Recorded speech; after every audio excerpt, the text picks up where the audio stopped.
Thanks for tuning in today for this one. This is Jeff and Ashley with the ALTP and the story today, Mystery Boxes. So, let's dive right in. Reports are coming out from farmers in Missouri and Nebraska about these strange, unidentified boxes showing up in their fields. Apparently, they're scattered across large areas and raising a lot of eyebrows.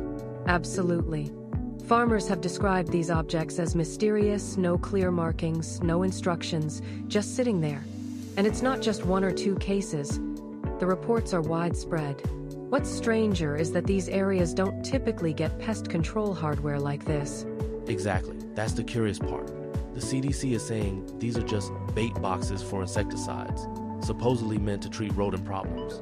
But here's the thing, the placement of these boxes doesn't entirely make sense.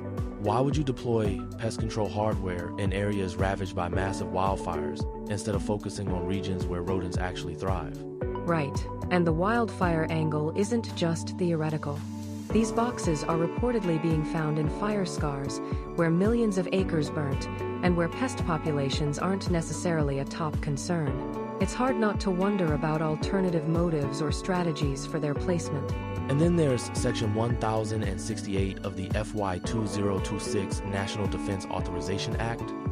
Representative Chris Smith's amendment specifically calls for transparency on the history of weaponized ticks. That's not something you hear about every day in legislative discussions. No, it definitely makes you pause. And this amendment wasn't born in a vacuum. It's tied to decades-old claims that during government experiments, ticks may have been turned into biological weapons. Now that the GAO, the government watchdog, is conducting an exhaustive audit into this very issue, the timing of these bait boxes becomes even more suspect. Here's the thing, if these objects are truly just bait boxes, why would the government choose to deploy them in such unusual locations? And why, simultaneously, is there a renewed focus on historical programs surrounding ticks and biological weapons? Precisely. It feels like there's a gap in the story we're hearing. The CDC's explanation might sound simple, but if it's true, there shouldn't be overlapping connections with legislation focused on weaponized insects or government audits. The fire scar detail really gets me though. These areas are post-apocalyptic in scale charred landscapes spanning thousands, even millions of acres. The primary concern in places like that is usually ecological recovery, water contamination, or soil health, not pest control. It almost feels like the argument doesn't hold much weight. I agree, and it raises another question. If pest monitoring isn't a high priority in those regions, what is getting prioritized with this hardware deployment? Is it truly a pest issue? Or could there be some sort of surveillance or experimental purpose we're not being told about? That's a valid point. Let's throw another layer onto this, the timing. These boxes are showing up just as debates around weaponized insects are heating up. Rep. Chris Smith's push for accountability on this issue isn't happening in a vacuum. It's all connected, and I suspect we're not seeing the full picture. And let's not forget, the GAO doesn't launch exhaustive audits like this on mere whims. The investigation into ticks alone suggests that there's at least some credible evidence of past misuse or experiments. While we can't jump to conclusions about what's happening today, these elements being tied together is significant. So that leaves us with the big question. Why? Why place these boxes in such unexpected zones at this particular time when related discussions and investigations are surfacing? If these genuinely are bait boxes, the logical explanation doesn't feel airtight. What are we missing here? I think what we're missing is transparency. Public institutions like the CDC owe it to us to provide not just explanations, but evidence. And if those explanations don't align with these odd patterns we're seeing, then skepticism isn't just warranted, it's necessary.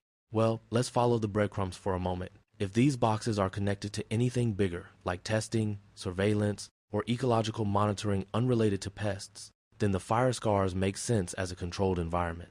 Maybe they're picking places where fewer variables interfere, but that raises another issue, consent and accountability. Were farmers even notified? Exactly. And the lack of prior communication fuels concern. Farmers are finding these devices on their private land, which opens up a whole can of worms regarding permissions and ethical boundaries for such deployments. Without transparency, speculation runs wild, and that's what we're seeing now. I guess what it boils down to is trust. The CDC's claim could be completely valid, but until they provide more clarity, it's going to be hard for people, especially those directly impacted. And with so many dots connecting to weaponized ticks and these mystery boxes, we're in murky waters. Trust is the key word here. If government agencies can't provide clarity, they set the stage for suspicion. Whether these boxes are truly harmless or connected to something larger, it's on them to bridge the gap with the public. Well, that's enough to chew on for today. Farmers are finding mystery hardware. The CDC claims it's for pest control, but broader legislative actions and investigations suggest there's more to the picture. As always, the devil is in the details. Absolutely. And as scrutiny around these boxes continues, one thing is clear: transparency is critical. That's it for today. Please follow us for more info on this story and other breaking news. Facebook.com at the ALTP, X at the _ALTP with 2 E's, and Instagram at the _ALTP. The American Liberty and Transparency Project. God's truth, our liberty, our republic. Thanks for listening.